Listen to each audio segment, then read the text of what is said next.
What's up, Chicago Cub fans? I'm going to tell you guys right now, today's topic is going to piss some people off. But listen, hey, I don't care because we got to talk about it. The Chicago Cubs and the potential of trading Nico Hoerner after his best season in the majors. Guys, listen, we got to talk about that. Plus, Chicago Cubs turn around and do a really weird signing, something that's totally out of the blue. They did finally sign somebody from Japan, but it's not who you think it is. Let's talk about it right after this.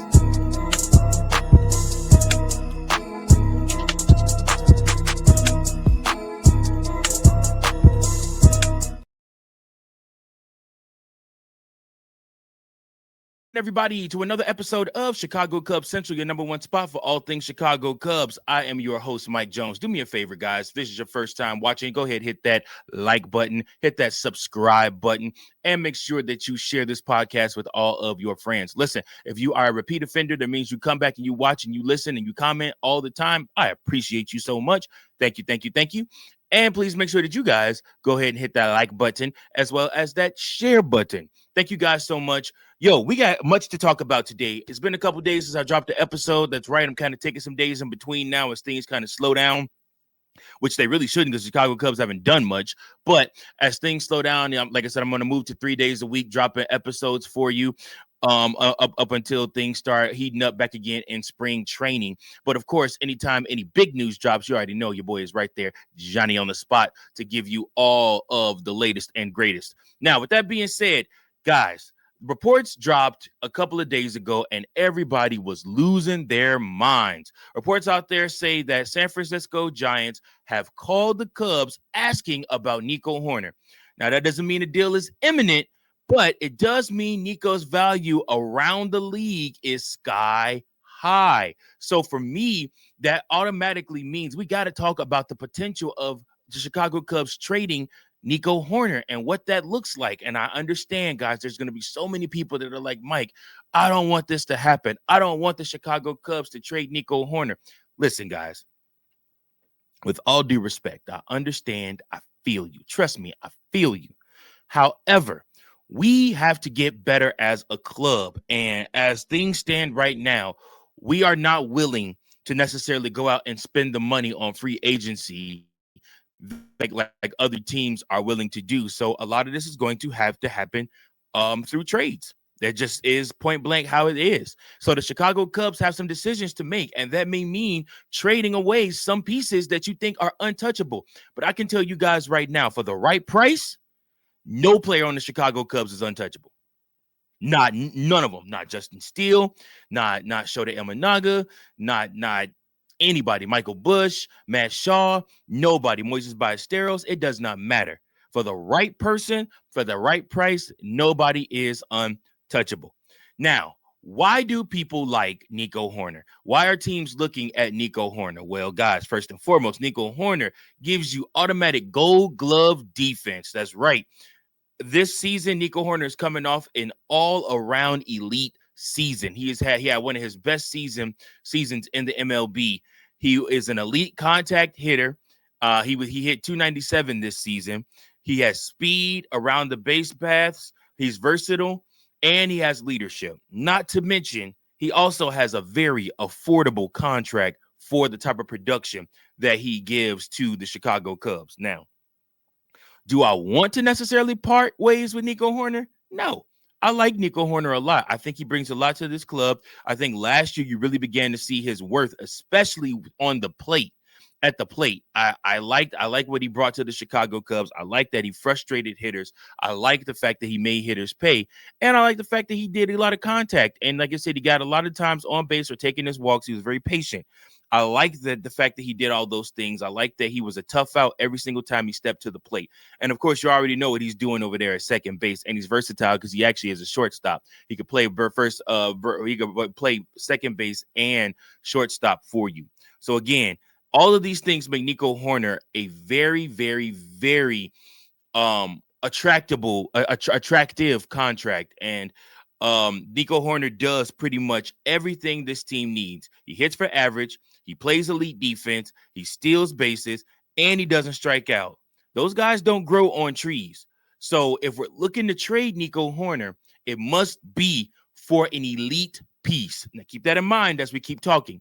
So, in 2025, a snapshot of Nico Hoerner. He hit for 297 batting average, a 739 OPS, 29 stolen bases. He won the Gold Glove at second base, and a team leading wins above replacement. That's right. Nico Hoerner did it all for the Chicago Cubs. Nico is one of the highest. He's one of the most safest players in baseball. You know exactly what you're getting every night from him.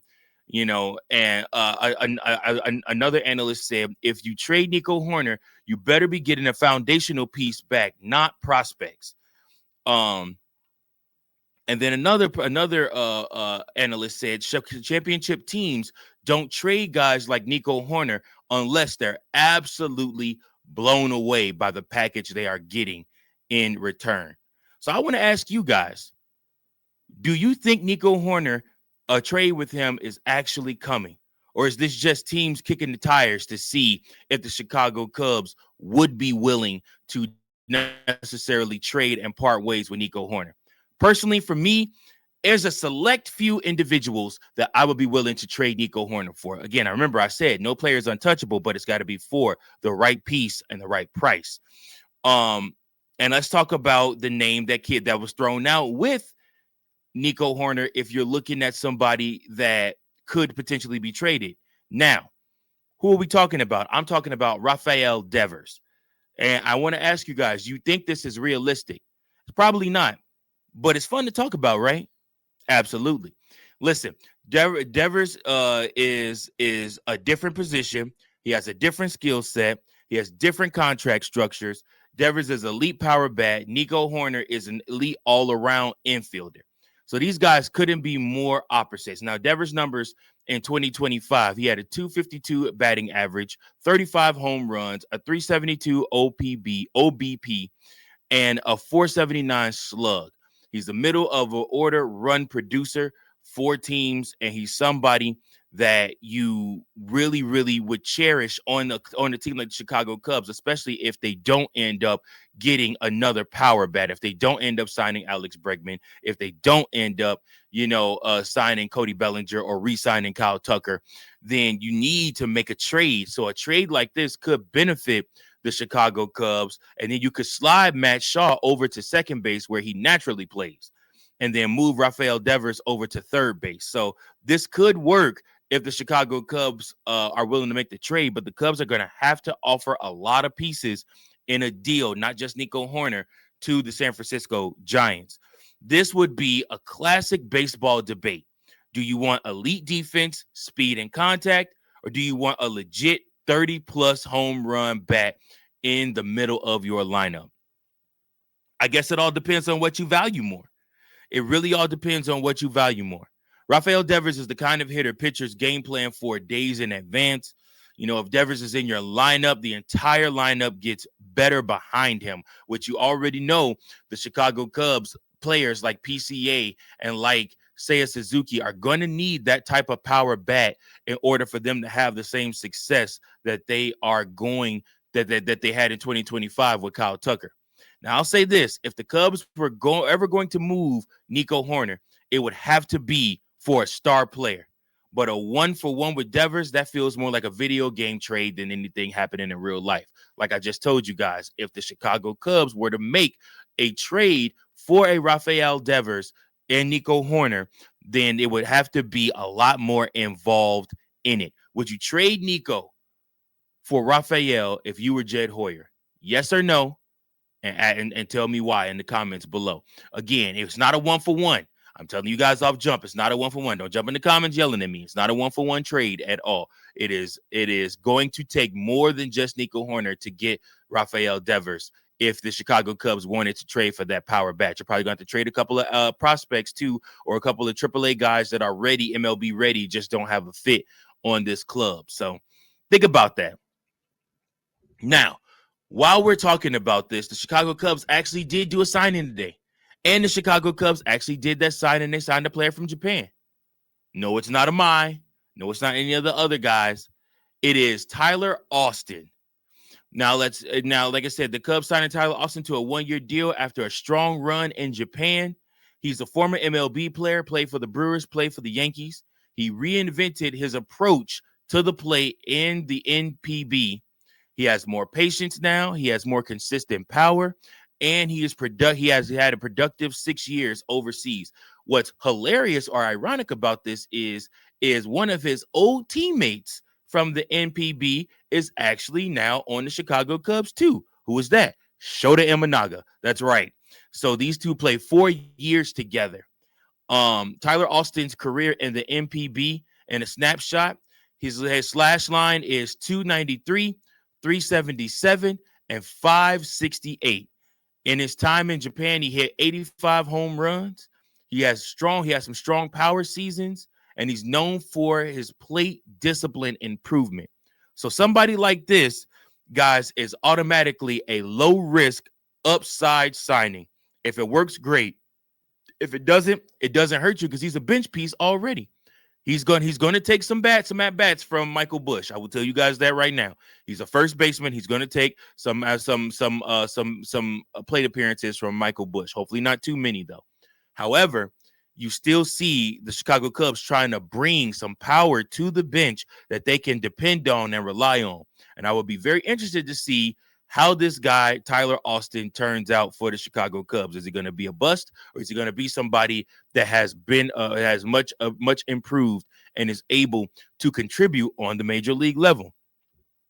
So let's bring this all together. The Giants are calling about Nico. Fans are dreaming about Rafael Devers, and the Cubs quietly add a potential bench bat in Tyler Austin.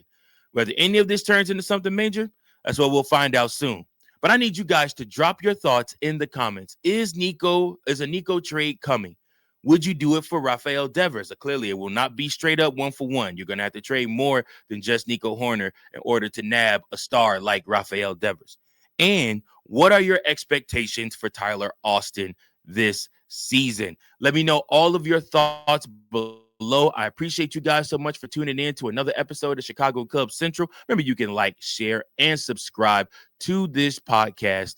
And like I said, share it with your friends, your family, everybody that loves the Chicago Cubs. Thank you guys so much. Until next time, I appreciate you. Thank you for watching another episode of Chicago Cubs Central, the #1 spot for all Chicago Cubs content. Remember to like, share, subscribe for more Cubs content.